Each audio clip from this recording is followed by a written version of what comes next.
What's going on, everybody? Welcome into Raw Dog Sports. I am Mike. That is Evo Danger, Will Robinson Danger. Man, we have got a banger episode today because we've got the big boys to talk about. We got Dline.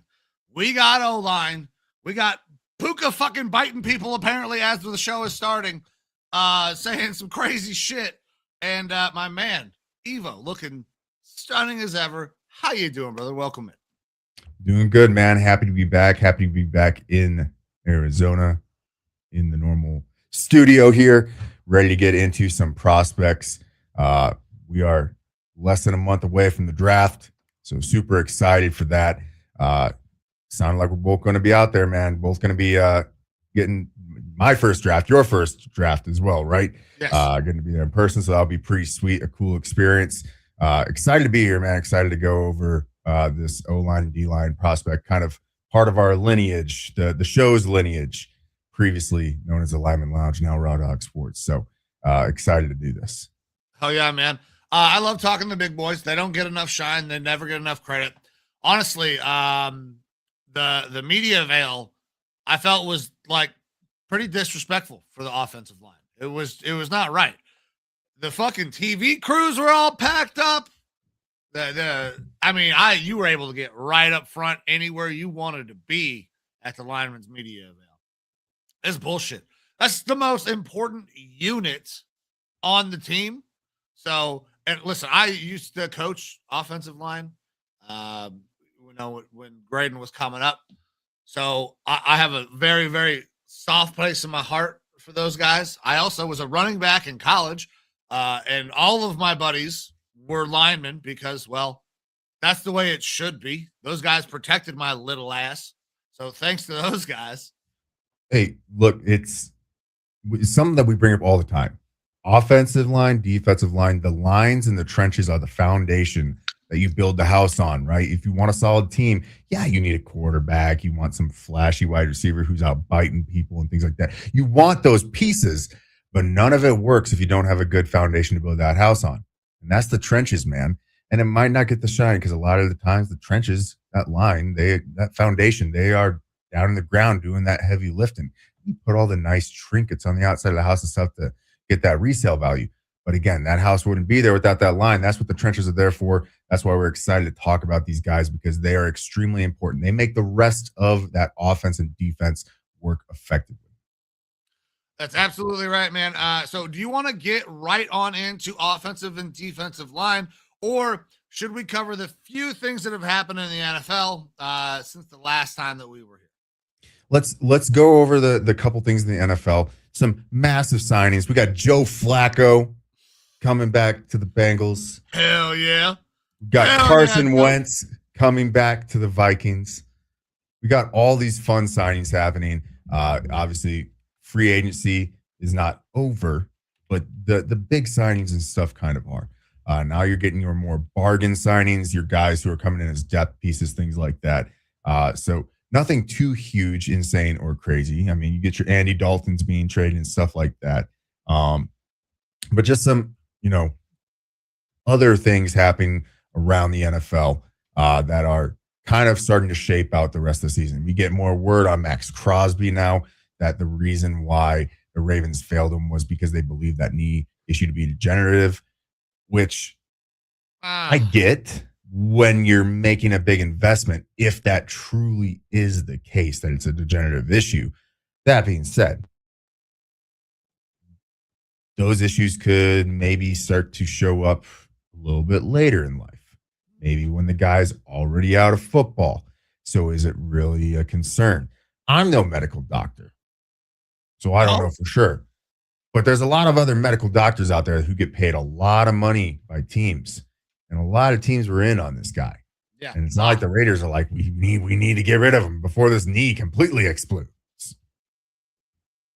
So it still seems a little fishy to me.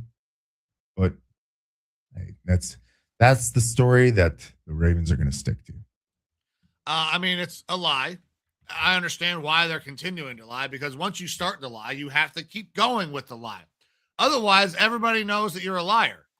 However, I'm pretty sure everybody already knows that they're fucking liars. So shit in one hand, it sounds like shit in another at this point.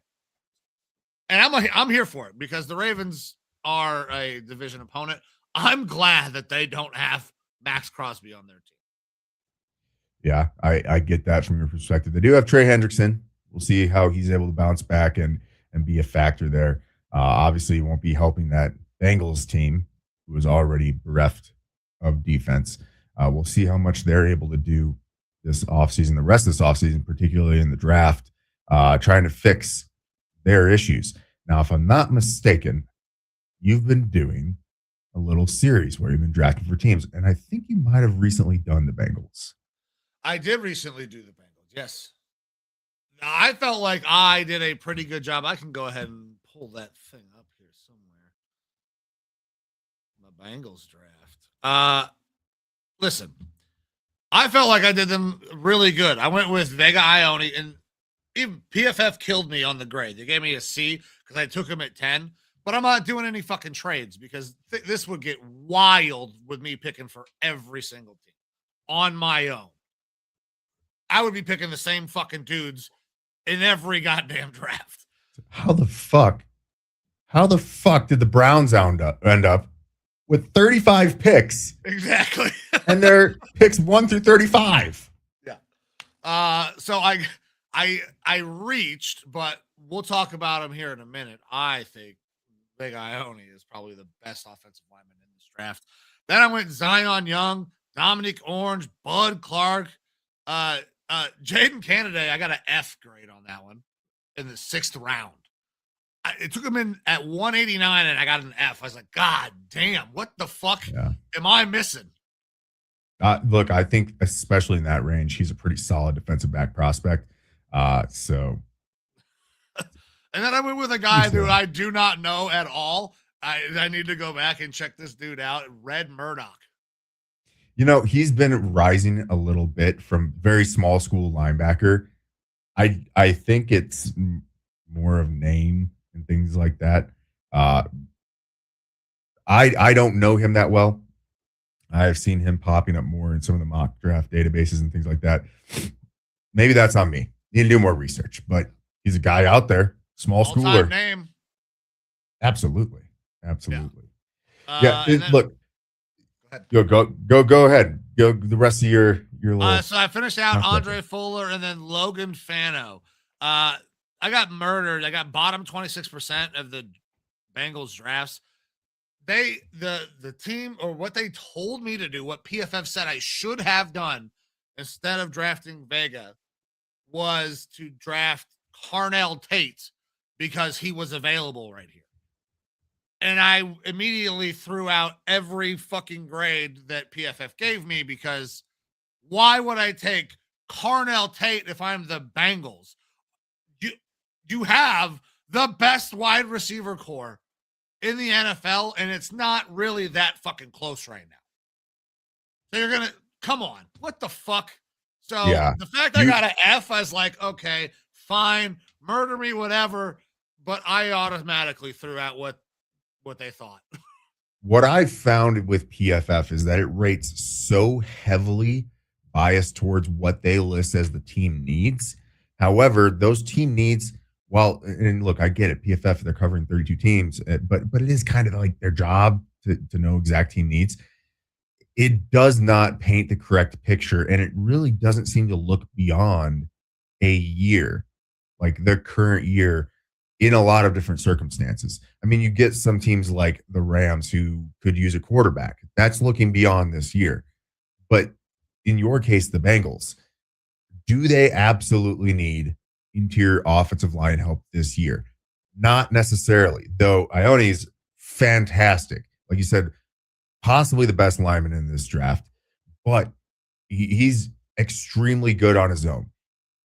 Do they need him this year with an offensive line of Orlando Brown, Dylan Fairchild, Ted Karras at center, Dalton Reisner at right guard, and Amarius Mims at right tackle? Do they absolutely need him? No.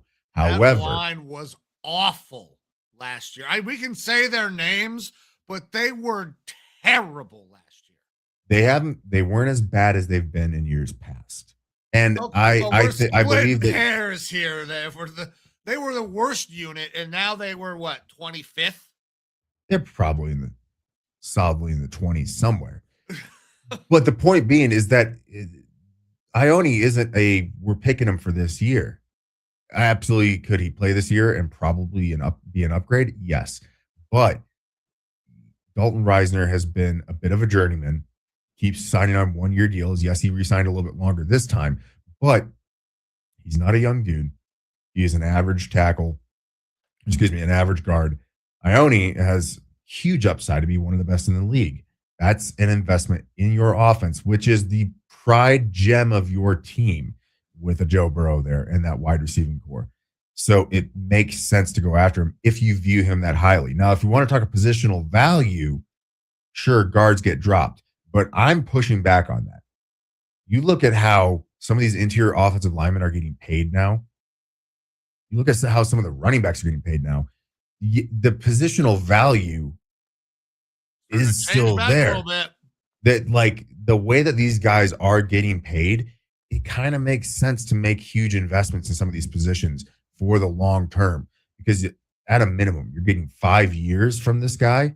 If you're giving him the 5th year option, it makes a lot more sense to consider these guys. I think that the positional value thing has to start to go out the window a little bit when the NFL is showing you and telling you with their checkbooks what's important.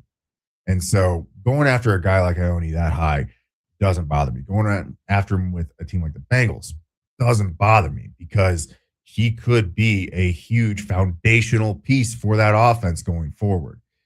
The biggest argument to me would be not Carnell Tate, because I agree with you. Unless you have some sort of plans to move off of a wide receiver. Exactly. You're not taking him unless somebody is not being there anymore. You just cannot feed all 3-4 of those guys the ball. It's not fucking possible. And like, would it be cool to have them out all in the field? Yes, but financially, it's gonna become a problem before it should be. Like, you're gonna probably have to move one of your top 2 wide receivers for Tate to step into that role, and that's something they should be worrying about in a year or two, not right now. The bigger question to me would be defense, and was there a better defensive player available at that spot? Because that's been the huge weak point on this team. We can debate how bad their offensive line was, and don't get me wrong, it wasn't good, but it wasn't the weakest point of their team. It was that entire defense. And so I did address mostly defense. I think the rest of the way, I don't. I'd have to go back and watch. I don't remember at this point who the fuck it was. But this isn't the Cincinnati Bengals show here. Point being, y'all should go out, check out Mike doing all of these mock drafts, a mock draft a day leading up to the draft. They've been pretty excellent. So take a little bit of time after the show, save it, watch it later, check it out, because it's a fun exercise to do. I appreciate that, brother. It has been a lot of fun. And I still have not done mine today. So actually, when we're done here, I'm going to fucking sit down and roll back another 20-minute mock, 7-round mock. So, but with that, should we start talking about the guys that I could be drafting in this mock draft I got to do later? Yeah, absolutely. So we've kind of prefaced it. We're going to be going over O-line and D-line. Now, there is some variability question, specifically when it comes to the defensive line. Who fits in as a 3-4 lineman or a 4-3 lineman? For the most part, these guys are going to be a lot of your interior defenders or guys that are heavier, who are going to be more like 5 techs on a 3-4 type of defensive line. We're talking mostly that interior defensive line the big bellies, the guys who are in there pushing the pile. So we're going to start off on that defensive side of the ball with the D-line. We'll go ahead and pull this up for the ladies and gentlemen. The PFF big board. We're just going to kind of roll down this line and talk about some of the guys who are important, top tier guys, and guys who have stood out to us or who we particularly enjoy. So Kayden McDonald's the first one on this list. I'm interested to get your thoughts on the big guy, the nose tackle out of the Ohio State University. Yeah. So he's a pleasure to watch. I can tell you that. He's stocky little. Well, I guess he's not little. He's 326 pounds. And he plays the run really well. Kind of anchored that Ohio State run defense in the middle and allowed for those linebackers to fly all around and make plays. Let's see where else I get. He doesn't necessarily generate much pass rush, but he can give you a little bit of interior push. He is excellent, though, at reading run, stack, shed, find it, and actually make a tackle. He had like 34, I think it was. Yeah. 34 tackles from the interior. That's pretty damn good numbers from a D tackle. I will take that all day. Do you wish there was a little bit more pass rush there? Sure. But there's not a ton of guys in this class that have that don't come with other concerns, in my opinion. I think he's a really solid player. He plugs in right away, but he's probably only a 2-down guy. Yeah, when it comes to Kayden McDonald, which is interesting to me, he's the 28th ranked player for PFF, their highest ranked interior defender as of right now. But a lot of that has to do with the question marks around the next two guys that we're probably going to be talking about, Caleb Banks and Peter Woods. Exactly. Because those guys are the ones that you typically are going to be seeing going into the first round and higher than a Kayden McDonald. Kayden McDonald is your more traditional nose tackle type of defensive lineman. He's got an extremely high floor. He's very good at what he does. But I absolutely agree. Probably a 2-down guy because you're not getting a whole lot of pass rush pressure there. He's going to be grabbing up 2 offensive linemen and allowing the guys around him to work. But you're 6'2", 326. I mean, that man is broad as fuck. For sure. I saw something online that we need to start using the term for both the D lineman and the O lineman that these guys are built like Blastoise, and I like it. Hell the yeah! Pokemon reference for our generation. That's the thing is that it's tough for me because while nose tackles absolutely are important to that defensive line, typically you can find those bigger bodies who are going to be space eaters second round and a little bit later in the draft because they are limited to how often they are on the field, both just physical conditioning wise, but because the pass rush aspect is kind of taken away, where you see some of the other guys, again, that we're going to be talking about here shortly, as more of your true guys that would be going in the first round because they aren't bad run defenders by any means. They're good, but they also have that pass rush capability and maybe that higher upside. So I like Kayden McDonald. I don't like him in the first round. I think that's started to work its way a little bit more into some of these drafts where you're seeing him fall into the second round a little bit. And I feel like that's a good sweet spot for him. If we're talking about positions and their importance, we were just talking about running backs, safeties, interior offensive linemen. That's where I kind of fit a little bit more with the nose tackle, just because an interior offensive lineman is going to be out there every single offensive play. There's versatility and usage for that constantly. You are limiting yourself a little bit when you go to a guy like a Kayden McDonald, who is more of that nose tackle. And that's not to say he can't be out there on pass rush downs, but you're probably going to be seeing him less and put more of your pass rush experts out there. Yeah, he's one of those guys that you get in early. He clogs up the middle, and then, it's okay. The guy that is probably the best pass rusher we're about to talk about, but has major concerns as it relates to his health. Yeah. Caleb Banks looked pretty damn good through this pre-draft process and then kind of hit some hiccups, specifically there at the combine towards the end, because if we look at the games played here last year, only 3 games in there due to a foot injury, a broken foot, I believe. which was surgically repaired, healed, and it sounds like we have some more foot issues there towards the tail end of the combine. Big guys, all that weight's on your feet. It's a little bit scary when you see recurring issues at the foot. Now, if we were to take that and set that aside and not pay attention to that, yeah, his PFF grade here isn't great for 2025, but it was in such a limited quantity. The guy looks like an athletic freak for a defensive lineman, a defensive tackle. If we aren't having to be concerned with the injury stuff, he's probably a top 15 pick type of player. Yeah, I absolutely agree, man. So what I got here, very long for a D tackle, 6'6" with 35-inch arms is fucking wild. And it absolutely should translate at the NFL level where that length can be used to take advantage of those fucking interior offensive linemen who typically have the shorter arms. Only problem is he's huge and has foot problems, and he just re-broke it at the combine. When he is on the field, he is a problem, but the question is starting to become, can Caleb Banks stay healthy and make himself worthy of that lofty draft potential? Because if you want to take this kid in the first round, because, I mean, he's that kind of a talent. He's a first-round talent. That's probably at the latter half of the first round, but he's a first-round talent.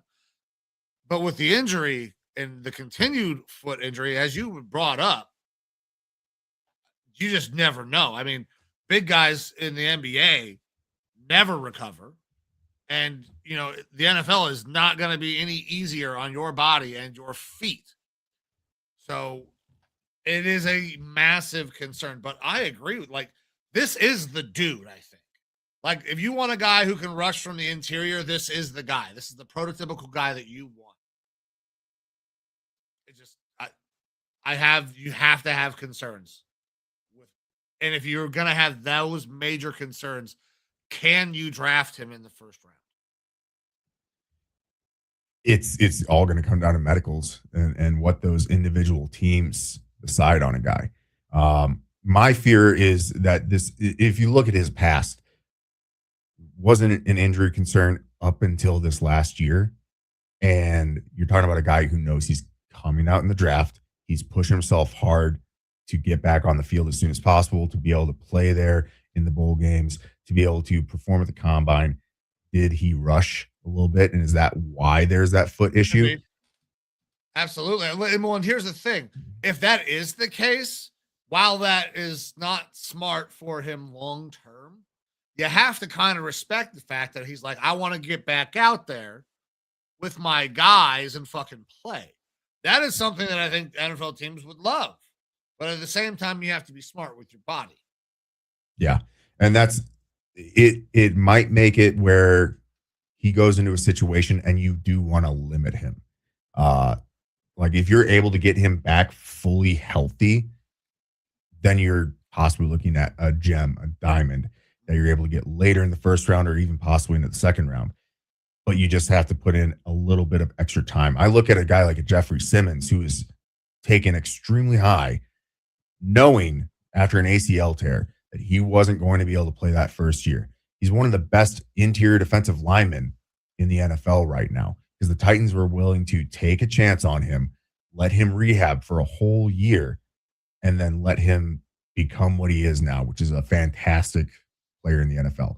And I feel like if teams believe that medically he's going to get healthy, that this isn't going to be a recurring degenerative type of issue on his foot, you could really find a fantastic player here in Caleb Banks. But that takes us to our next guy, Peter Woods out of Clemson. Another really interesting prospect here. Big dude again, played all over the field. Some interesting snap count stuff.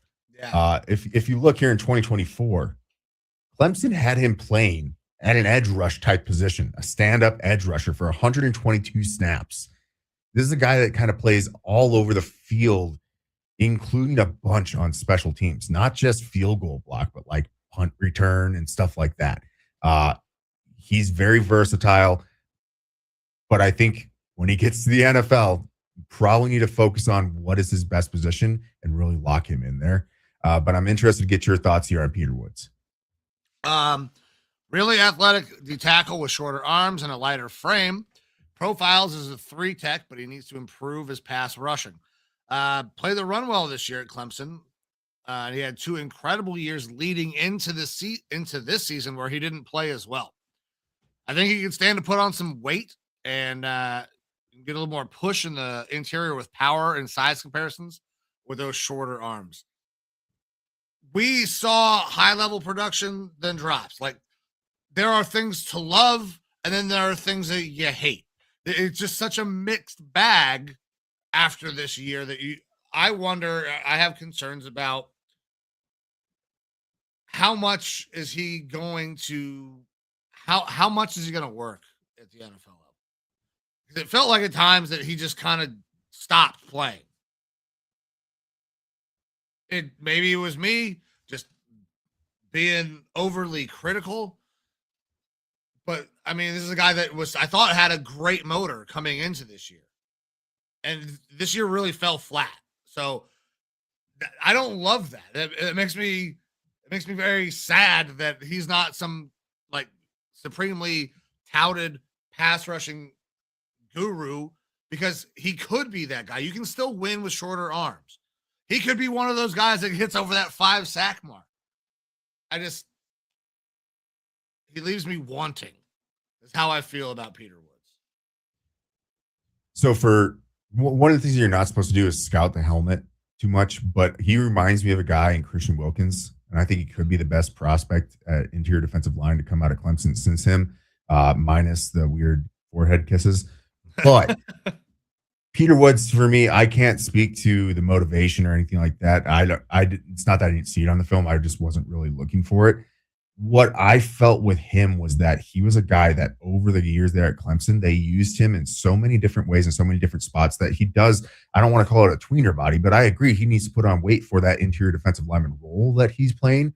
But because they used him at such odd spots, including, like I said, a stand-up edge in the past, right, he hasn't fulfilled his body role to what his best positional fit is in the NFL as a D tackle. You get him into an NFL weight room, you get him with an NFL strength conditioning coach and a nutritionist that is going to start to build his body correctly for that interior defensive line. I think you're going to start to see the dividends, because when he did play on that outside pass rush, he was pretty good. He wasn't great by any means. He wouldn't have, if that had been the position that he stuck to, he's not a first round pick at that or anything. But you're seeing pass rush moves and pass rush capability for a guy that's going to probably be playing defensive tackle in the NFL. And if he's able to then leverage size into those moves, I think you could see a guy who is pretty good in the run, but actually has some pretty good upside as an interior pass rusher. So I like him a lot, but for the same thing is that's a lot of projection. So yeah, it makes it a little bit scarier. A lot of these first round picks in this draft, which in general, yes, there's guys I love in this draft, and this is a weaker top end of a draft in general, not just for this position. So you have to look at some of the projection of these guys to feel a little bit more comfortable taking them in a first round. And I think that he is a fringe first round guy. So it depends on whether or not you feel confident in that projection. And that's really coming down to your defensive coordinators and defensive line coaches. Do they see the potential in this guy in order to squeeze out what they can from him? Well, I was a little critical of him, but you do bring up a good point. I will concede that, the fact that he was so positionally moved and hasn't necessarily had a lot of time at one spot, because he's not going to play anywhere near the fucking outside in the NFL. He's not that type of athlete. He's a good athlete, but he's not that type of athlete. So I think there's some credence to that. I can concede that a little bit. All right, this next guy on here, Christen Miller is I feel like the forgotten D tackle out of these top D tackles here. He just doesn't get talked about, but I feel like he should, because I talked about Kayden McDonald having a high floor. This guy has an extremely high floor as well, except for I feel like his ceiling is a little bit higher than a Kayden McDonald. Another guy that profiles into that nose tech range. We're talking 6'4", 310 here, but we saw he's got a little bit more weight to him, 320, 325-ish right now. Pretty solid, just solid, super consistent there at that Georgia interior defensive line. And he's been good pretty much through his entire college career. And he still has a little bit of pass rush capability. What are your thoughts on Christen Miller here? I feel like he's the forgotten guy because he's very much the exact same as Kayden McDonald. Like, I don't want to call him Kayden McDonald light because he's not a small human being. No, he didn't come from. I don't think maybe as big of a program. He's a good player. Well, no, he went to fucking Georgia. Never mind. I'm just being Ohio State biased there. That's what just came out of my mouth right there. I would just put Ohio State at the very top. And I was like, fuck everybody else.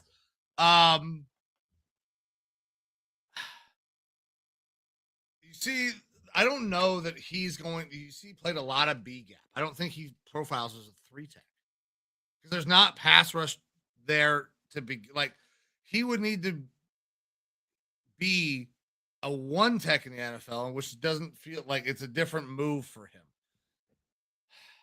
I think he's a good player, but I don't know that there's a reason that anybody is like, let's go get this guy. I'm excited. I'm kind of one of those people that has him in that forgotten D tackle range.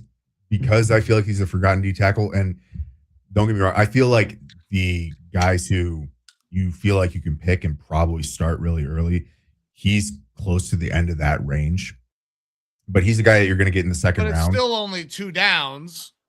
Right. And that's why I kind of was, I don't want to say critical of Kayden McDonald, but like, right. I don't see Kayden McDonald as a first round guy because of the position that he should be playing in the NFL. And I feel like the same thing with Christen Miller, except for he's going right around the range where he should be, which is in that second round type of range.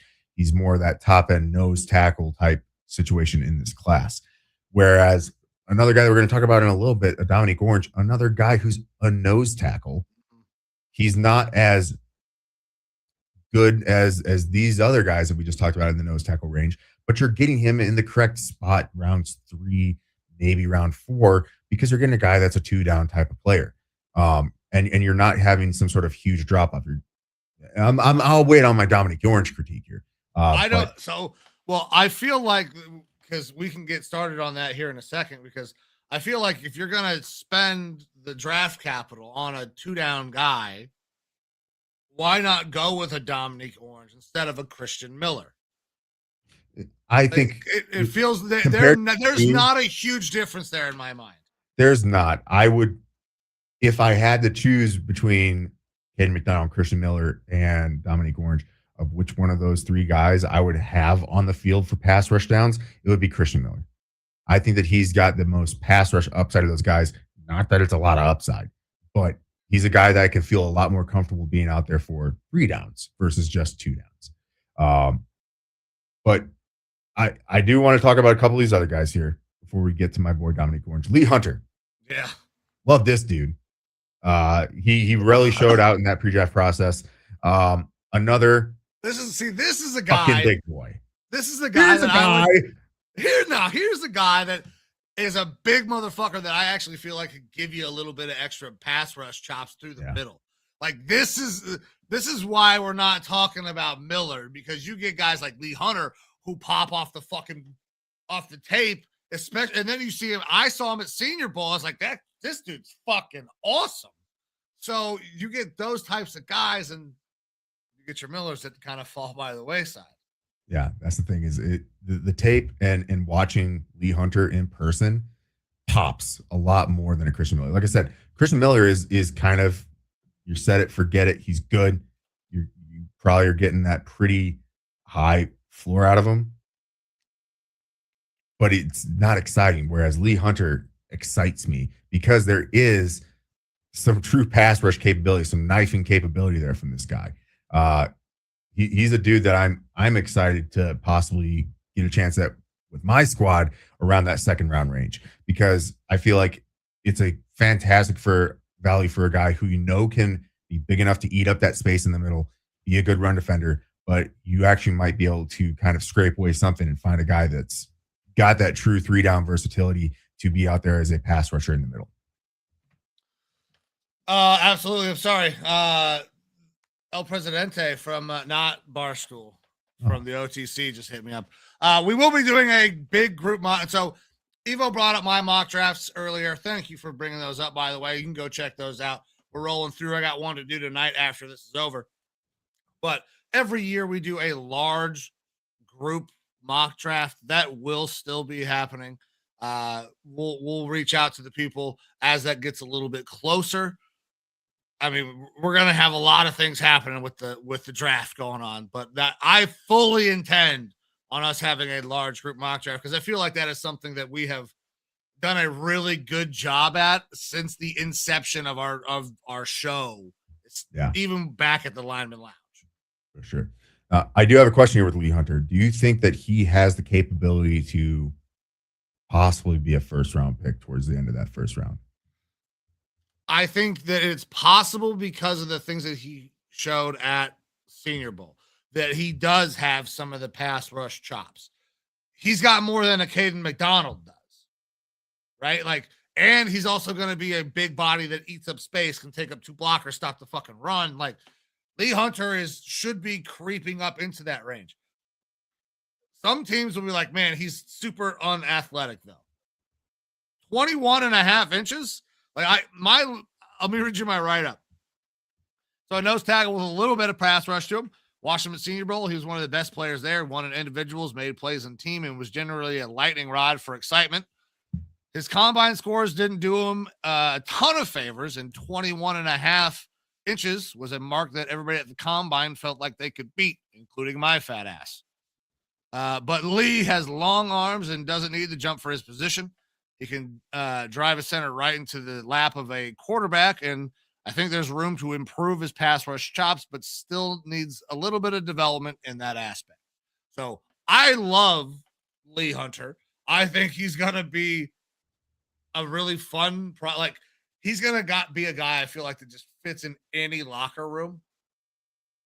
And he's going to have potentially 3-down capability because I think he can still grow and mold into a better pass rusher, even though he still has some of that now. Yeah. All right. Next up here is 78 Gracen Halton. Do you have anything on Gracen Halton? I do. Another guy that I actually got to watch at the Senior Bowl.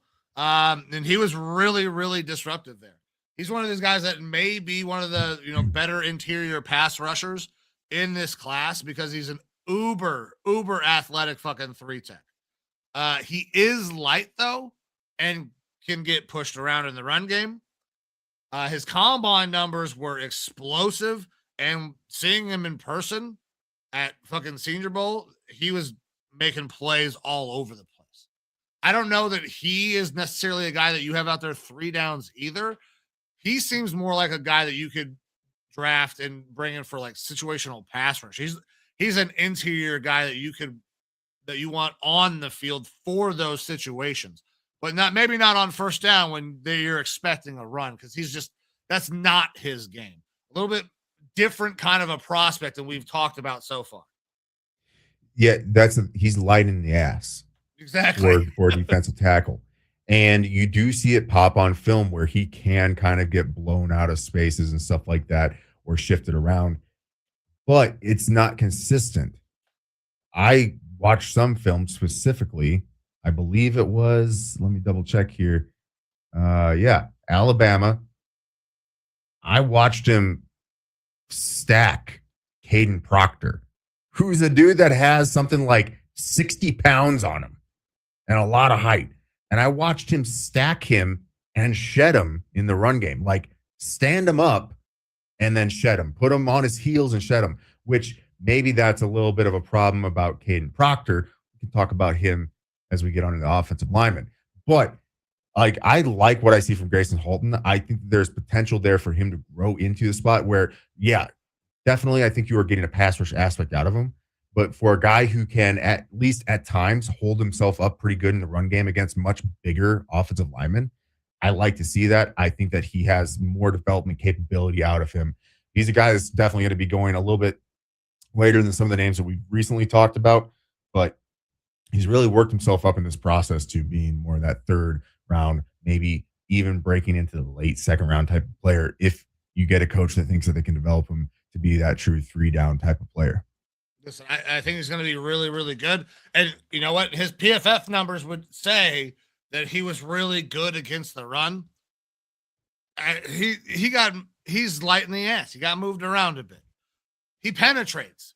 And if he picks the right spot in the run game, he finishes. But I don't know that you know what?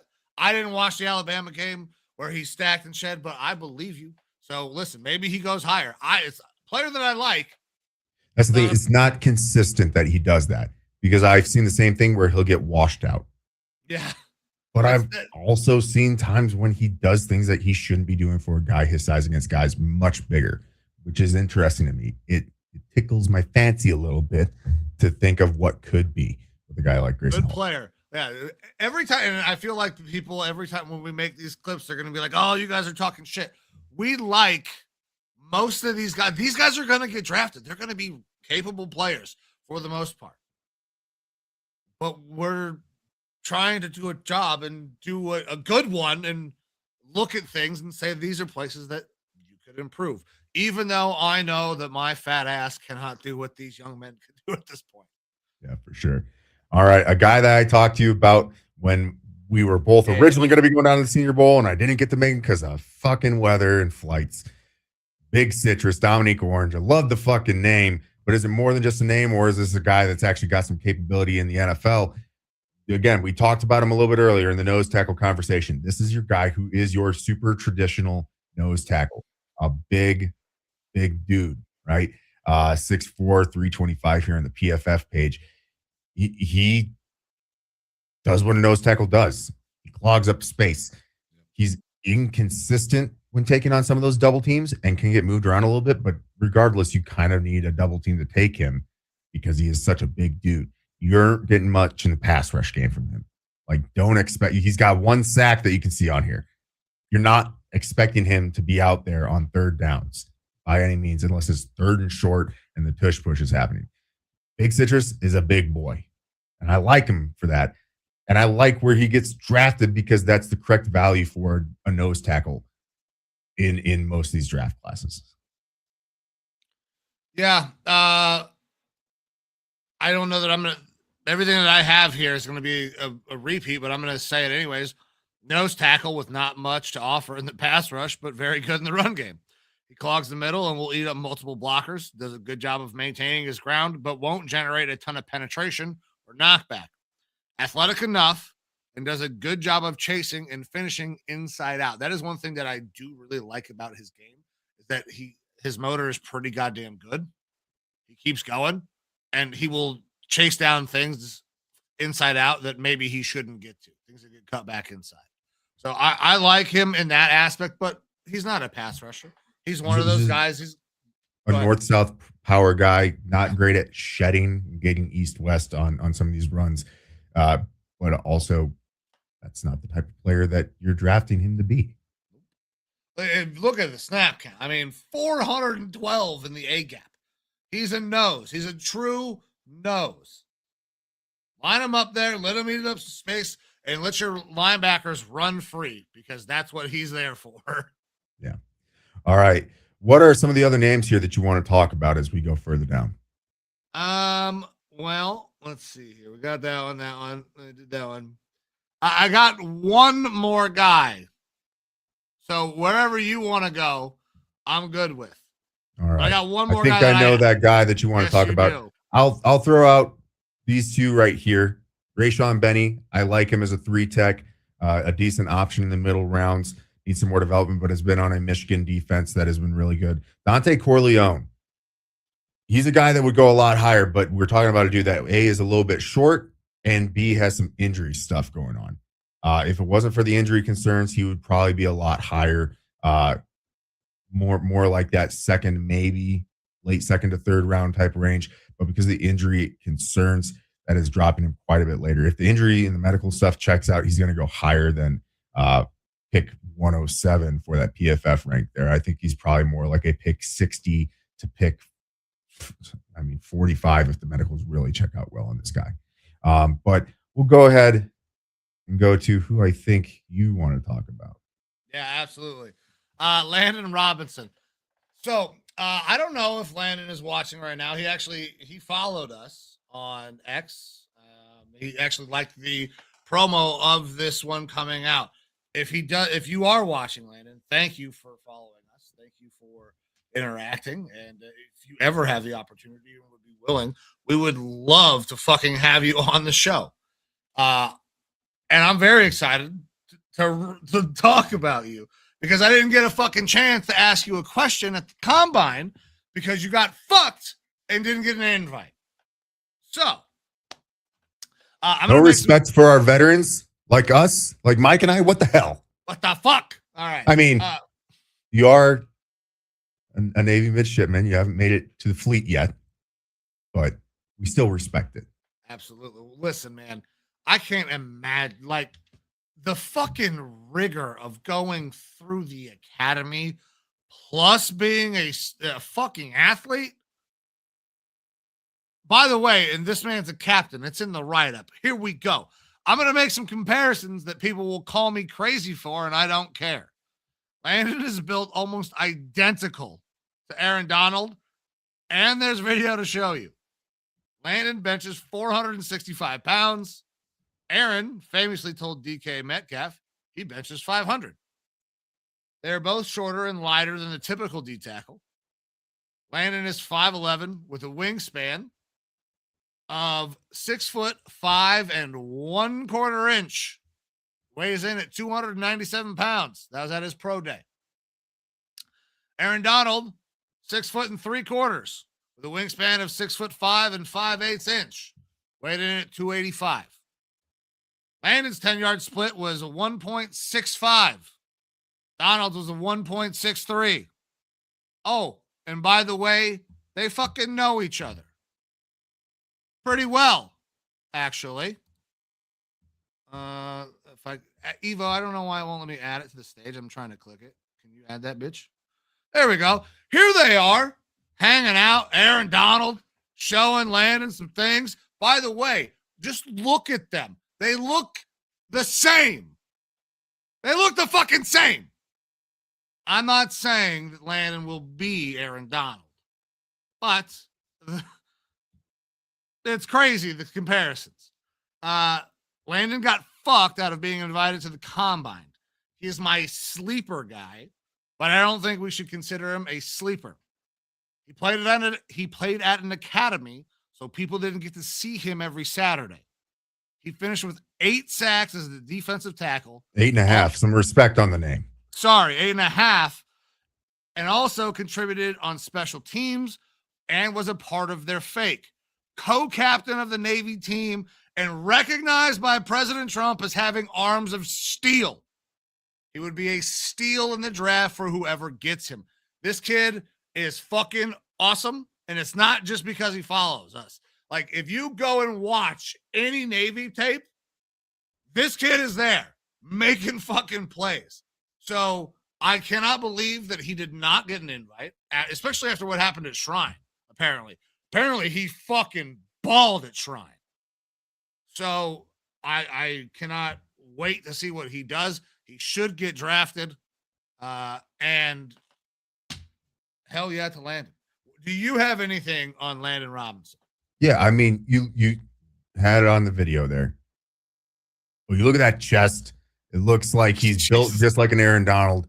Yeah. Fucking stocky. Yeah, he's not the tallest fucking dude. He's not the biggest dude when it comes to the pounds. Also, these academies, you can't get that big. That doesn't mean that he ain't going to put on more when he gets to the NFL, because he is going to get to the NFL. This guy originally seen as like a 5th to 7th round pick. And it's probably because A, service academy, B, some of those size concerns. But then you put on the film, you watch what he does from that interior line. He is explosive. He's a gap shooter. He's getting good pressure. 8.5 sacks this last season. He's a guy who, worst case, is out there in your pressure type packages where he's going to be able to shoot those gaps. He's going to be able to slip by some of those interior linemen to get pressure on that quarterback. And then you're already getting tutelage from one of the best to ever do it from the interior there in Aaron Donald. Yeah, they are built very similar. 700-pound squat. Like you said, 465-pound bench. The dude is a fucking little Unit. muscle hamster. You're packing as much into his frame as you can there. And so you start to go and know. I don't want to talk bad on the service academies, but you get this guy with a good NFL coach who can start to really tool in what he's good at, and you could be seeing pretty big dividends paid out from him. So he's a guy that is rising right now as far as the draft goes. He's someone who originally, like I said, was seen as a 5th to 7th round pick. I think the 5th is probably getting closer to his floor because there's a lot of potential there for him. So we're probably going to be seeing him rise up a little bit further and make no doubt about it. NFL scouts aren't overlooking the service academies. They're not overlooking guys like Landon Robinson. These are guys who they already have on their mind and are probably keeping quiet about because they're like, maybe this will be my little secret because he wasn't at the combine. But they're not overlooking this guy. He's definitely going to be going probably day 3 in the draft. He's an awesome player out there for what he does. Love to see what his future potential is going to turn out to be. And listen, I have not met Landon. I have not had an opportunity to talk to him. I didn't get to ask him a question at the combine. But I can guarantee you that this young man will be a fucking hard worker. You don't join a service academy and be a fucking schmuck. You don't make it through the service academy as a schmuck who doesn't work hard. And on top of that, you get named captain of the football team. This dude is a fucking dude. The Browns, who could use a D tackle, need to bring Landon Robinson to fucking Cleveland. Please. All righty. Any other interior defensive linemen that you're looking to talk about here? That was my last one, brother. Last one. All right. With that, we will go go ahead. To fucking finish with a flurry. Absolutely. We'll go ahead and transition over to our offensive linemen, both centers, all the centers, guards, and tackles. I will say this about this class. Not the greatest tackle class.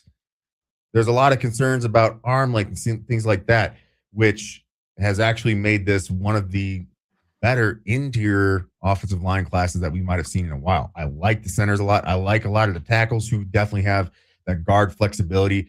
Again, not a ton of true tackles in this class, but definitely guys who can step up and be good tackles. It'll be interesting to get through this list. It's probably going to be a little bit lengthier because we are talking about realistically like 3 position groups that are all fitting in here on the offensive line.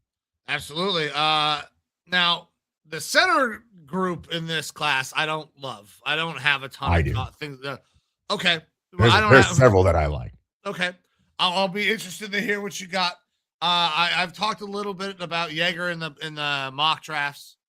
I do have a write-up on your boy Sam Hecht because I actually got to watch him a lot in person. So I'm ready to start whenever you are, brother. We ready to start with Francis? Yeah, let's do it. I know it's a guy that you've kept an eye on because you need offensive line help there in Cleveland. He's going to be right there, available around that range where you're having your first pick as a Browns fan. So what are your thoughts here on Francis Mauigoa? I really like Francis Mauigoa. He's got the same measurables as Penei Sewell, but it's in a very different type of frame. Mauigoa is more blocky, but he moves really well. He dominated Ohio State in the college football playoff and was consistent all year. He's a better pass protector than a run blocker, but that's because he's a really goddamn good pass blocker. He also has some position flexibility.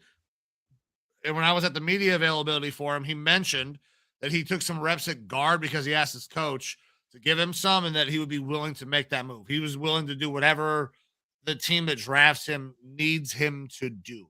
He is that more blocky type body. So I understand why that move would happen, but all the measurables were good enough to play tackle. My Browns went out and signed a right tackle. We've made a lot of offensive line moves, and I'm terrified of moving a guy from right tackle to left tackle at this point because of Jedrick fucking Wills, which will come up several times in these write-ups, by the way. But I love Mauigoa. But I think he's got to stay over on the right side or slide inside.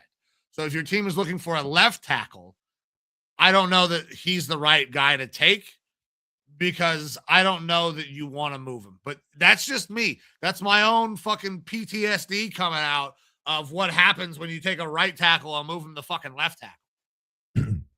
Yeah, I really like Mauigoa. I like him as a right tackle. Do I think he could play guard? Yes. Do I think he'd be a very good guard? Yes. Could he be a better guard than tackle? Maybe. I don't know. I think that he's been a very fucking good tackle, in that too often we look at right tackles as less than with left tackles. And it's because most of our quarterbacks in the league are right-handed. But that doesn't mean the right tackle isn't important. They're very important. I think that he could be a top tier right tackle. And so because that right tackle kind of gets that devaluation, people always talk about, well, do they have flexibility to move inside a lot of times? Can they move inside a little bit? I feel like that trope kind of happens. Do I think Mauigoa could be a good guard? Yeah. But I like him as a tackle. I think he's a fantastic right tackle in this class. I got no problem with him being a top 10 pick. Yeah, I don't either. I think he's fucking really, really good.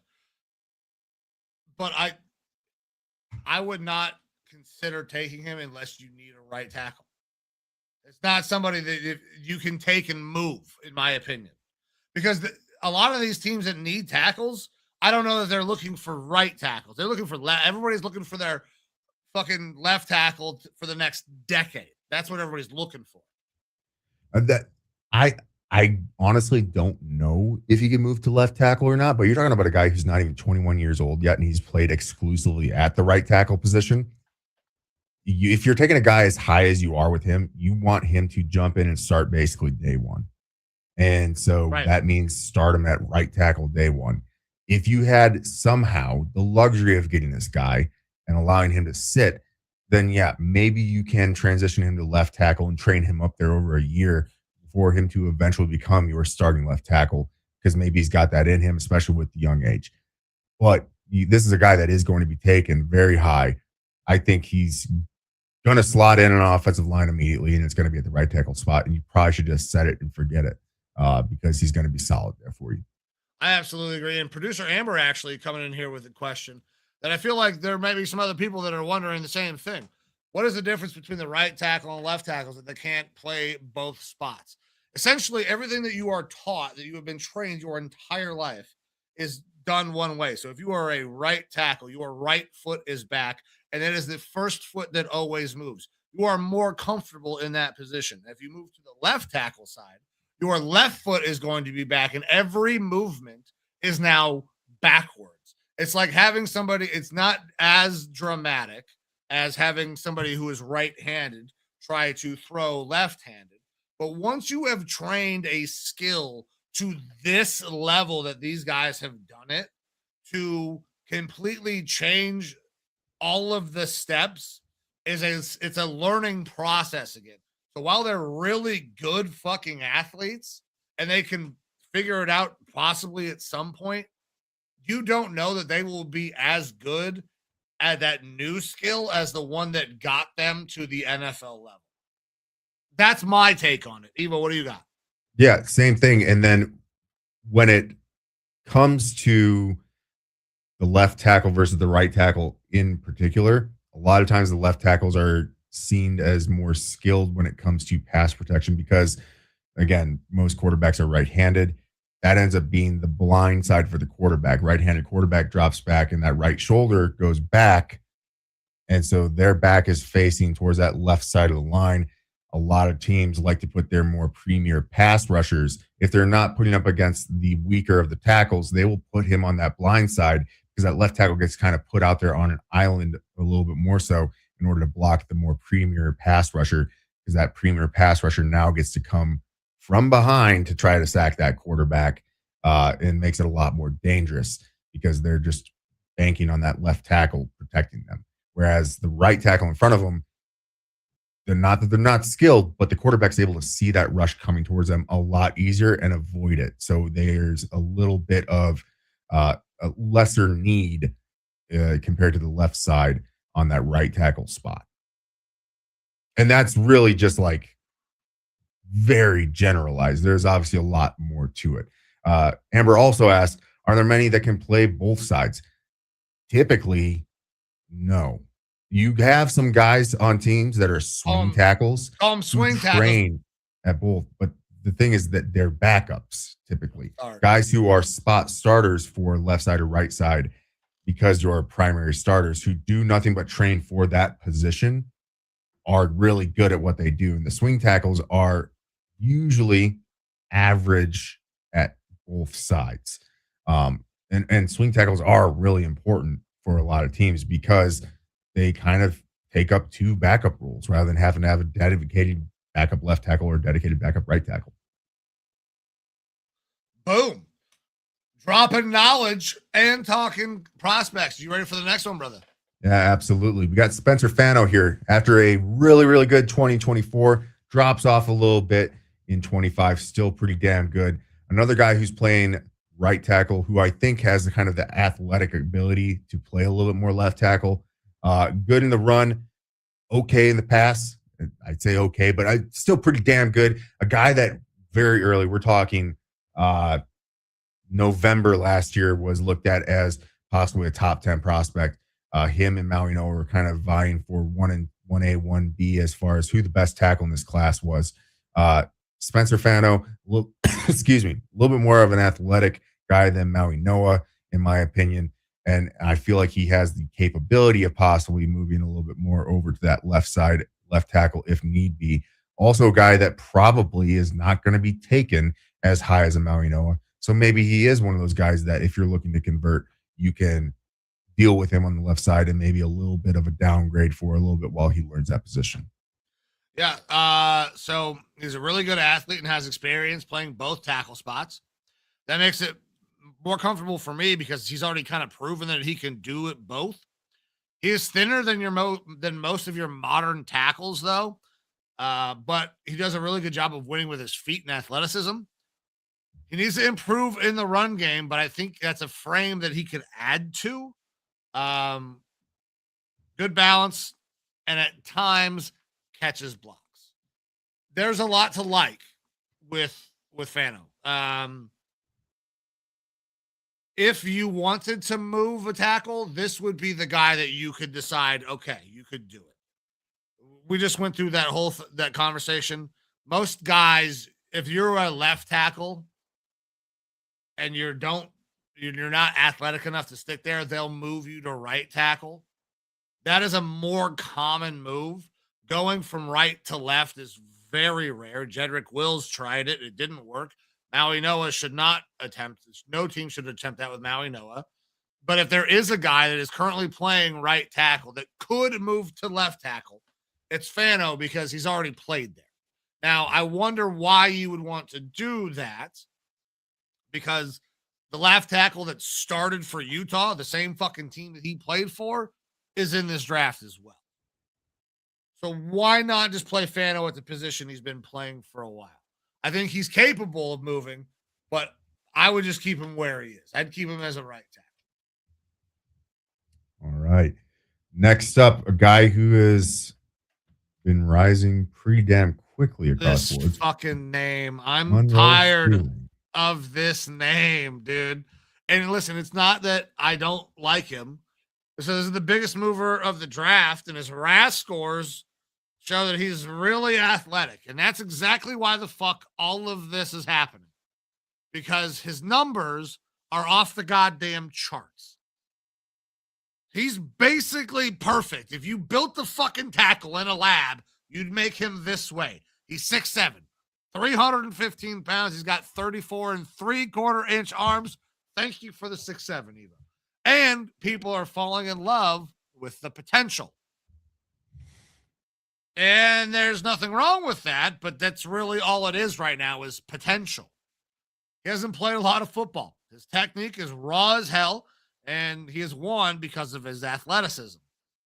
If he gets some good coaching and some patience, this kid can be incredible. But I feel like he's going to go to a situation where he's forced to play early, and he's going to be left on an island. We'll see how he deals with it. Yeah. Not a great run blocker so far in his time in college. Like you said, not a ton of playing time, only the past 2 years. And even 2024, you can see that much lower snap count than what he had in 25. what's really boosting him is, like you said, the RAS score and stuff like that. He's got the ideal frame for it. Still could pack on a little bit more weight, but the big reason why I feel like he's kind of climbing is because he's the true left tackle out of this class. That's at the top end. And we talked about some of the reasons why left tackles are very important to NFL teams, more highly paid sometimes than their right tackle counterparts. So if you're looking for that guy to come in and play left tackle and not have to worry about a positional convert, Monroe Freeling is that guy. It is a lot of projection, and he has gotten better every single year. And so the trend is upwards on him for sure. But like you said, this is a guy that probably needs a little bit of patience and some good coaching, because he's not going to be a guy that you drop in day one and all of a sudden you're like, yeah, this guy's worth a top 15 pick at left tackle. Realistically, in other drafts, this is a guy that's bottom end of the first round, early second round, because he needs a little development to him. But after 2 years of development, he could be a top 20 to 15 left tackle in the NFL. Well, when you look at the fucking frame and all the measurables and all the projections that he could be, I understand why people fall in love with it, right? You're drafting traits, and he's got traits out the ass. But I mean, is he really ready to step in and play left tackle right away in the NFL? I have some doubts. There's a guy that we're going to talk about in a little bit that I feel like is kind of identical in a lot of aspects as far as the projection, who's a right tackle, who I comp to a guy on my team, Brian O'Neill, that was a second round pick, which is the correct spot for a guy like this who could add a little bit of weight, needs better coaching technique and stuff, but could end up being a top 15 guy in the league once you get that development and if the projection starts to hit. We'll talk about him a little bit later. Right now, though, we have to talk about one of the best offensive linemen in the class, if not the best, and extremely good guard here in Vega Ioane. I'll let you go ahead and run away with this. All right, so he's a mauler when he gets his hands on you, drives the defender in the run game, and maintains good balance throughout. I think this kid is the best lineman in this draft, regardless of position. Pass sets very well and has no problem with the anchor. He's just not super athletic, so he's a guard. But he can be an all-pro guard at the NFL level. He's fucking awesome. And I'm talking about a guy that I had to watch against Ohio State. He is just really goddamn good at what he does. You look the last 2 years, hasn't given up a sack. This last year only gave up 4 hurries. Like, the improvements have been there every single year. And I still think that he's going to grow. Even the sky is the limit for this kid in my mind. Like, I get like one guy every year that I really fall in love with from the offensive line group, and it's this guy.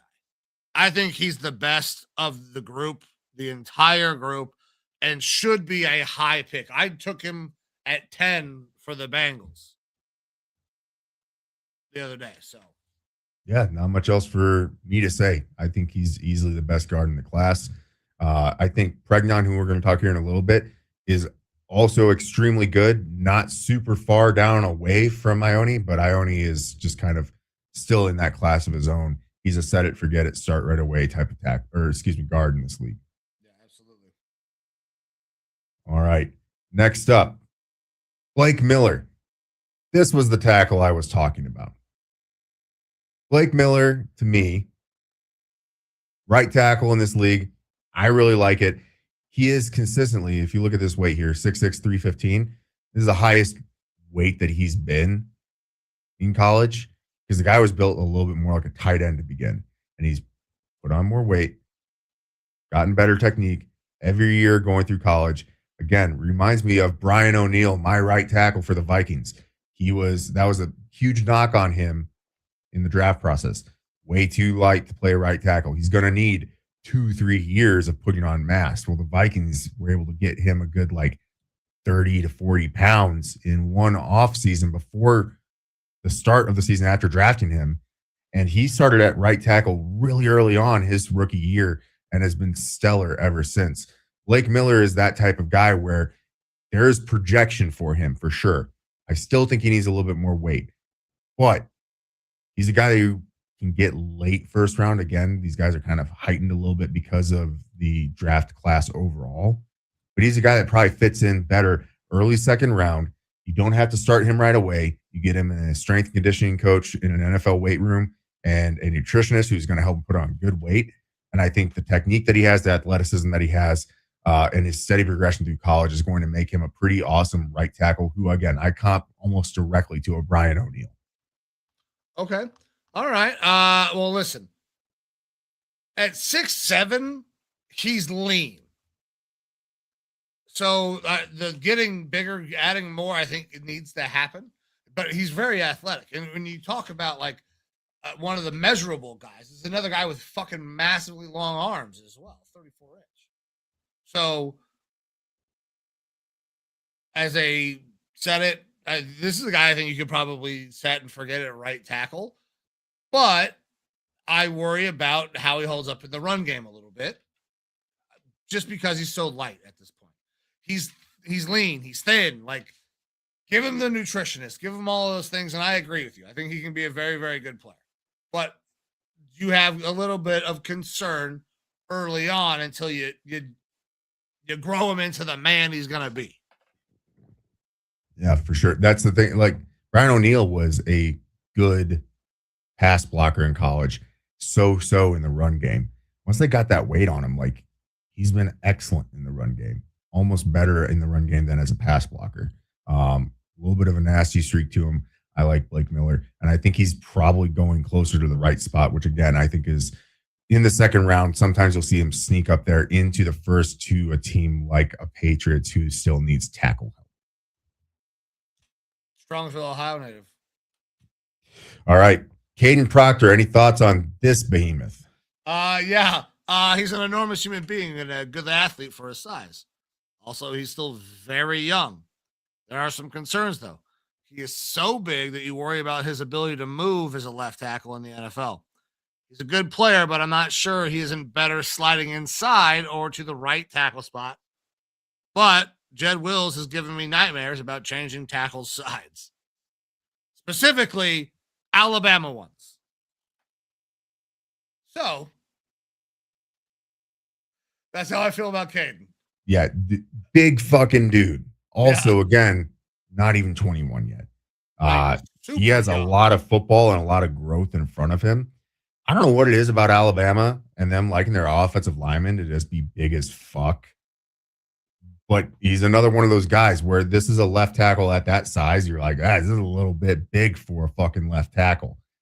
He is athletic, but I feel like you cut 20 pounds off of this guy, and all of a sudden it makes a lot more sense as a left tackle. Because of that size, that's why I feel like people are like, he could probably be successful as a guard or something like that. But I think that if you are able to mold the body a little bit more correctly, get him off that Alabama diet and into more of an NFL left tackle diet, you can see good things. He still needs technique work for sure. He's young, man. He's so young. And that's it. This is another guy that I think the sky could be the limit, but right now needs to cut some of that weight, needs to work on the technique. I wouldn't feel great about starting him, set it, forget it, as a left tackle right away. I mean, at that size, I'd feel better with him at right tackle, but again, he hasn't really played right tackle. So you're talking about a positional convert at that point. It not a project, but a guy who needs some patience. And I do think that the floor on him actually is a decent way low. If he doesn't start to hit on that projection, he could just end up being kind of that thunderous left tackle that these quick edge rushers are going to be able to find a way around with relative ease. Yeah. There's a lot to like, but there's also a lot of concerns. All right. Maxx Ihenacho, so a guy that we heard a little bit about there at the Senior Bowl. Interesting prospect. Very raw. Very good athlete.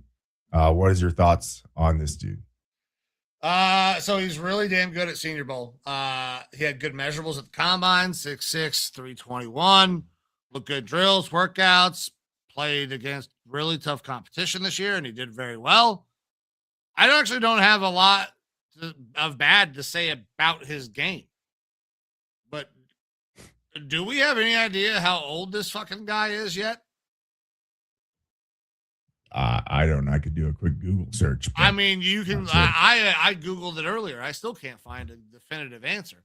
I've seen 22. I've seen 25. His family immigrated here, and I don't think anybody knows his actual age. So if he's 25, you're like, that's tough. That's a man. Like, he's probably not going to progress a lot. If he's 22, okay, we still got some room for growth, and this kid's going to be fucking incredible because his game is really good. Everything that I saw from him looked really good. But that is a serious question. Like, ChatGPT says he's 22 years old. Okay. How much you want to trust that? I think he's raw still. I think he's raw. Could still stand to build into the frame a little bit. Despite, I mean, look, 330 ain't bad for a guy who's 6'6", but he still looks kind of lean to me for that, for what it's worth. I do think that this is a guy that's a second-round pick, high ceiling potential, needs some more development. Yeah, listen, I think he's a good player. I enjoyed watching him at Senior Bowl. Was very, very good there. That's a question I want to know. I got to know how old he is. All right. Emmanuel Pregnon here, a guy who I kind of gassed up a little bit as being a really good guard. Not too far off of Vega, but still a little step below. A guy who I think can eke into the first round, especially if you are feeling how I feel about guards, where you're seeing these guys get fucking paid, that they're worth it. He's a guy that I also think could probably step in and start kind of day one at one of those guard spots. I agree, man. He's a really good football player. He's played in multiple systems in college and had no problem with the transitions. He was great this season, and he's another mauler that uses his hands really well. He's good in pass protection and should help the team that drafts him right away. He's a redshirt senior, though, so he's a little bit older than most of the prospects. That's one of the only knocks you really got on this guy, is that he's a little older. Same things, same questions you would have like with a Maxx Ioane. How old is this guy? But Pregnon is a guy that you draft, he starts right away. I'm very comfortable with doing that. At probably left guard more than right guard, but he could probably go either spot, honestly. I think he's going to be one of your best five. All righty. Want to talk about Caleb Lomu or move on to any of these other guys? I do have a Caleb Lomu right up. So he's a really good athlete, as I found out at the combine. Tested well, but he actually told us a story about his during his media avail about playing flag football, and apparently he was an absolute dog. He's got good balance, good hands. Still needs to develop in the run game, but he's only 21 and only has 2 years of starting experience.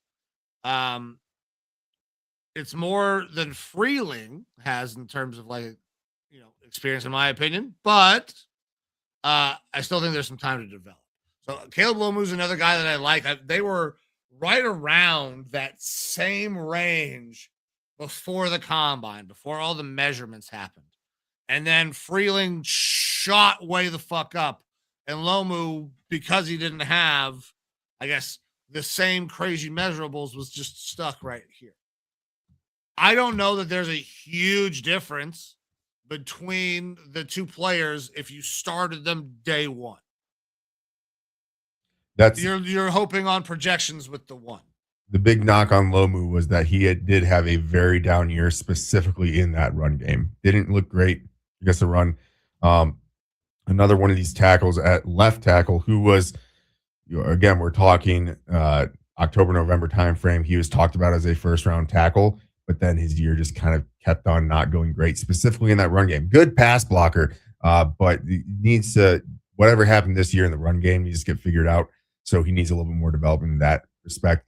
Unless you are purely looking at this guy to go out there and be a good pass protector and help him get doubles with tight ends or something like that in the run game, That's the biggest knock on him right now for me is the run scores, as you can see here, were pretty abysmal this year. Well, they are where they are. I hope that he figures it out. He was a nice kid to talk to. All right, Chase Besantis. Anything on him? Besantis, I got really good run blocker. Moves very well for a guard. Shorter arms hurt him in pass protection, but he does a good job with hand fighting, and his feet move really well to help keep him in front. He would seem to be a better fit in a zone blocking scheme because of the athleticism, and the angles will help with the arm length. So that's what I got on Besantis. Yeah, this guy definitely more of a pass blocker than a run blocker. I saw Dalton Reisner in him, oddly enough, a little bit. I think he's solid. He's a guy that's going to be going kind of in those middle rounds. A solid guard, but not at the level of the other two guys that we talked about. Some of these guys that we're going to be getting into here shortly do, I think, project better to jump into that interior offensive line type of role who are currently tackles. And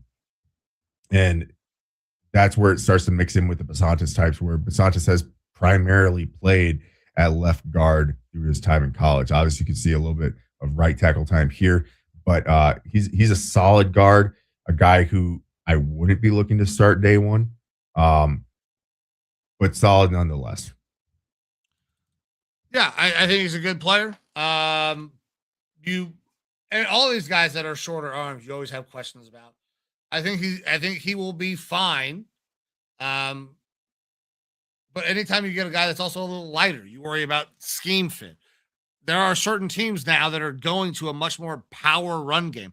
The guy that we just saw up there, Gennings Dunker, is like the antithesis almost, I feel like, of a Chase Besantis. Like, Gennings is fucking incredible in the run game. That's all he wants to do is maul people. I don't know. I haven't read it yet. Derpy's back. Well, I've been two divorced dads that bet it all on the Florida Gators, and now I've lost everything. They're fucked up bracket. I don't remember what I did on my bracket because I don't really follow college basketball enough. Yeah, I filled out the bracket challenge thing on ESPN. Typically, when it gets closer to the end of the tournament, I will go back and look to see how I did, but I don't actively track it. I'm no longer in college. Well, actually, I am in college. I'm no longer a college-aged student, so I don't gamble on the March Madness brackets anymore. I used to do it every year, but after a while, March Madness is so difficult to keep fucking track of, dude. Yeah. There are a billion goddamn college basketball teams. Yeah. It doesn't help when I see these college names I've never fucking, I don't know, Sleepy Eye, Slocum Joe's fucking weird fucking names. And I'm like, Tony Brook, baby. Yeah. Where the fuck is this place? There's some good on. Yeah, for sure. What Niagara College won a game a couple years ago, right? It's something like that, yeah. Oh man. But all right. We're on Gennings Dunker, a guy that I know that we both love. If not for just the hair and mustache, like, he looks like exactly what you want in a fucking offensive lineman. And then he's an Iowa Hawkeye who they like to churn out offensive linemen. A guy who's played a lot of right tackle, but a guy who gets talked about as possibly being a guard in the NFL because he's got those shorter arms. Played a lot of right tackle, was pretty damn good at it, both in the run and pass game. But we are talking about shorter arms that usually projects a little bit more towards a guy who should be playing inside at guard. He even did some practice snaps, I believe, there at the combine at center to try to show some flexibility to it. He's a guy that I would enjoy to draft. I am not scared to project him as a right tackle, but sure, get him some time at guard, allow him to kind of fill out that NFL role. And if you have to play him at tackle, I'm not going to feel bad about it. I mean, we're talking about a dude on the Patriots last year who goes super high with short arms at left tackle. I feel better about a right tackle with shorter arms than a left tackle with shorter arms. And I think you're going to be able to get a dude that's a fucking dog in Gennings Dunker, who's going to be a hard lunch pail worker and just be a good offensive lineman for you. He's not going to be top tier necessarily, but I think he's going to be a pretty solid NFL starter for close to a decade. So listen, I think he's going to be really good as well. Played all over the place at the Senior Bowl and was pretty good there. Started at tackle for Iowa, but projects as a guard in the NFL. He isn't very athletic, but damn, is he a specimen. The red mullet screams, draft me, and I would like to drink a beer after I kick this D-tackle's ass. He's a good run blocker, but needs to improve as a pass blocker. The move inside should help cover some of that up early on, though. I think that he can play right tackle, but I do think that sliding him inside would be better for him. He looked better on the inside at the Senior Bowl, in my opinion, but he's just he's a mean old prick when he's in the run game, and I love it. Like, I love me some Gennings Dunker, dude. Yeah, this is a guy that you look at mock drafts and stuff like that, and he's pretty commonly falling to the end of the second round, into the third round, sometimes even in the fourth. I like him as a second round guy still, just because of that fucking mullet. Like, give me the mullet, man. You can sell me on a mullet. Don't scout the helmet, but you can scout the mullet. I fucking love it. Yeah, for sure. I'm Derpy. Are you a Browns fan? I believe that you might be, because there's been a lot of talk. Steelers up above. It looks like he's a Steelers fan. Okay, well, listen, I don't know.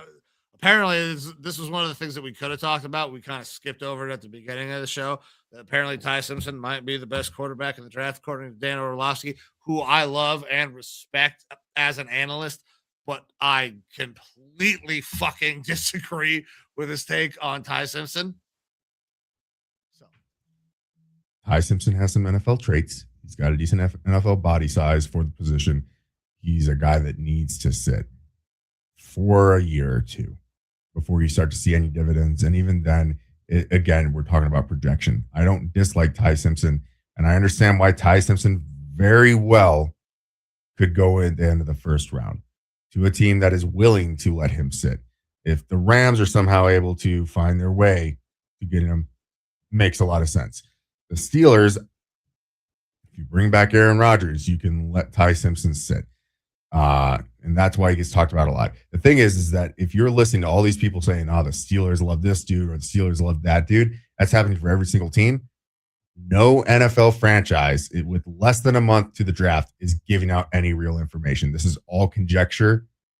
This is all just people talking because they have to fill the space and try to be like, I figured out what they could be doing. I'm going to put this out there. Like, none of this is truly backed information. There's sometimes that places it's just a perfect fit. Like, this team needs this piece and this guy is right in that range, so it's a perfect fit. The Steelers are a tough one because they've got a decent amount of things that they need. Biggest one being a quarterback going forward, but there isn't a good quarterback that you're going to be finding in your draft position. So you have to start to possibly reach a little bit there.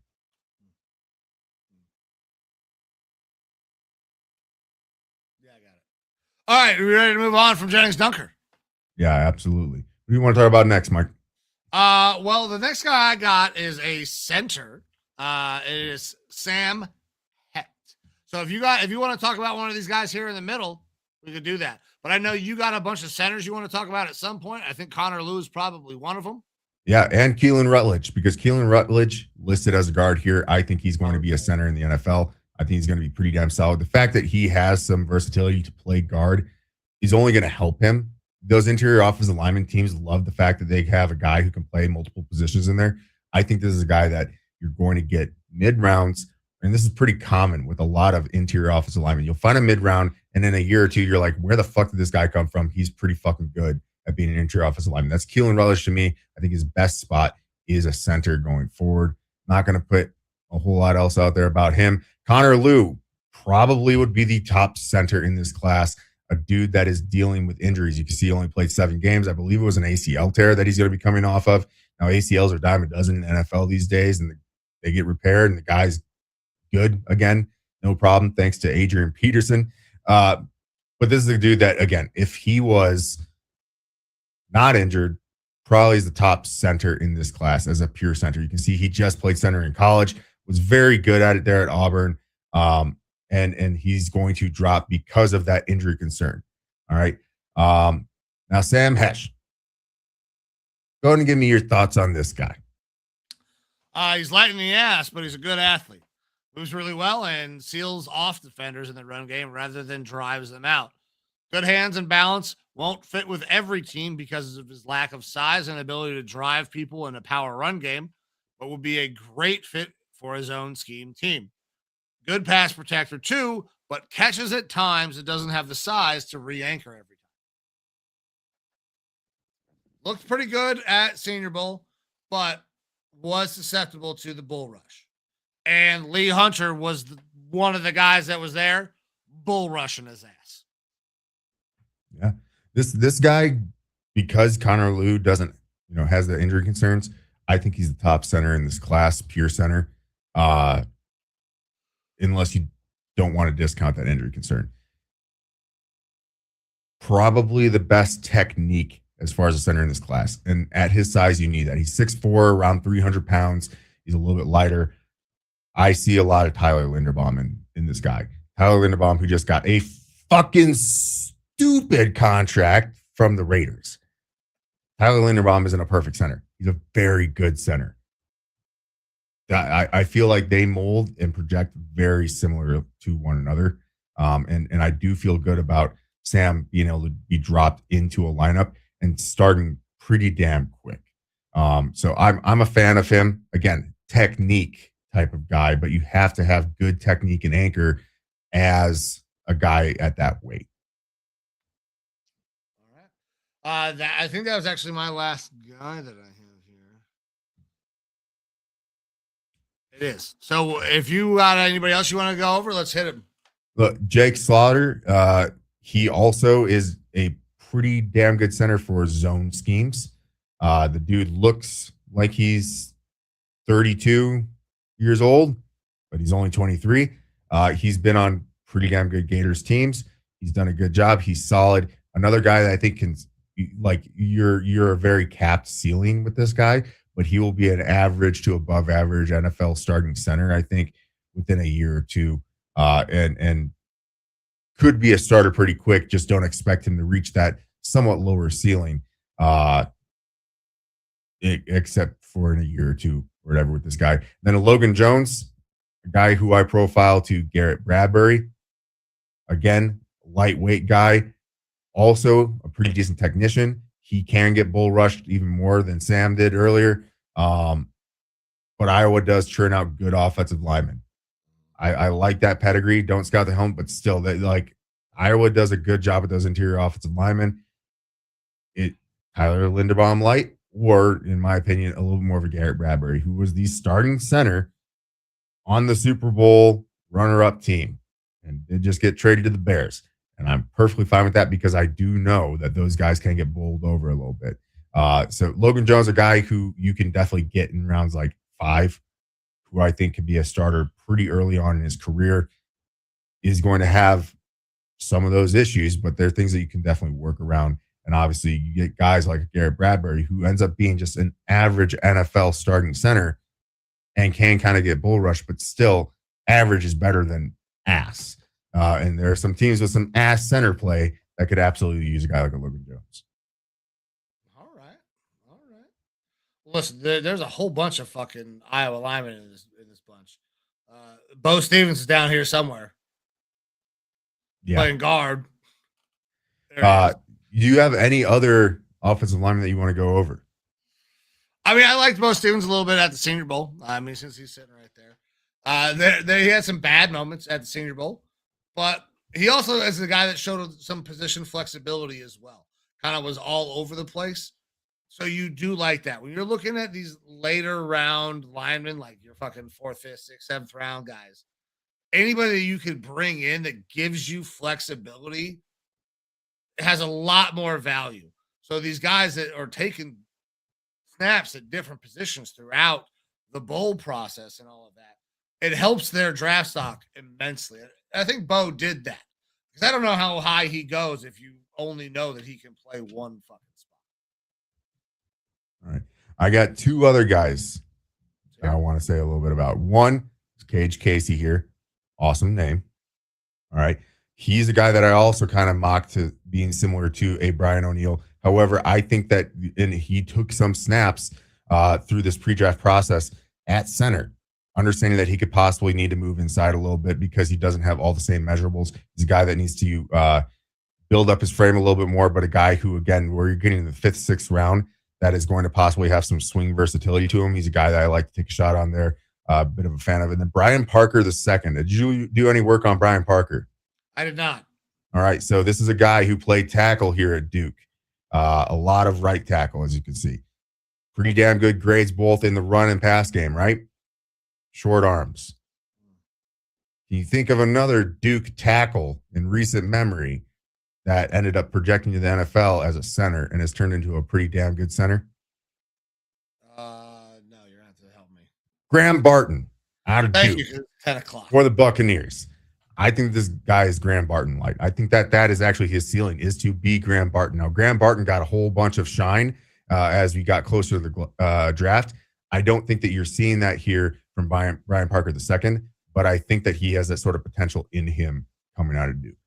So he's another guy who's a little bit more of a sleeper for me, probably not going to be a tackle. I don't necessarily like him as a guard either. If you have to play him at tackle as like a backup or something like that, I'm okay with it. But I do think this guy is going to fit in and mold well as a center in the NFL. All right. Tackle the center. Not a common move, but a couple guys there at the end. But it's happened for that Duke team before, so it's a thing that I kind of can't help but watch out for. All right. I feel it. I feel it for sure. Oh man, it is getting late here out on the East Coast. Everybody who was tuned in and stuck with us, thank you very much. Time is the most valuable thing that you have. So anytime that you give some of it to us, we are forever grateful. Evo, before we finally sign off and get the fuck out of here, do you got anything else you want to say to the people? I know you're going to get your one last word, but did we miss anything before I officially say let's get the fuck out of here? I'll save it for that last word, or my last word will be this. Minnesota community, NHL community lost an important person to us. Jessie Pierce, reporter for the NHL Minnesota Wild. She did a lot of sports shows with Score North, which is a podcast group, former radio group that I watch a lot of their stuff. I've watched Jessie on Vikings shows before, Wild shows. She's just a big sports person. Tragically lost her life along with her 3 children several days ago. Their home in White Bear Lake caught fire. Her and her 3 children and their pet dog all perished in the fire. Really shitty news because she was extremely beloved in our local community there. And I didn't even understand the outreach that she had on the NHL community. You're seeing other NHL franchises leave spots for her in their stadium, in their press booths, donating to the GoFundMes and stuff for her husband. I can't imagine what he has to be going through to lose everything: your home, your pet, your kids, your wife. Super sad, super tragic. I definitely was not as close to her as far as fandom as a lot of other people in the Minnesota community. But a seriously terrible loss. I don't have the GoFundMes or anything like that up, but they're super easy to find if you feel like in your heart donating to try to help her family and her husband going forward. But in times like this where there's so much bad shit going on in the world and stuff like that, to see how much people have reached out and tried to be supportive of the community and her family, it is kind of a bright spot to see that there is still some good out there in this world in dark times. So extremely sad to see her passing, and our wishes obviously go out to her family, and that Minnesota Wild and NHL community. Terrible tragedy. Hug your loved ones. You never know what's going to happen. Guys, thank you very much for tuning in.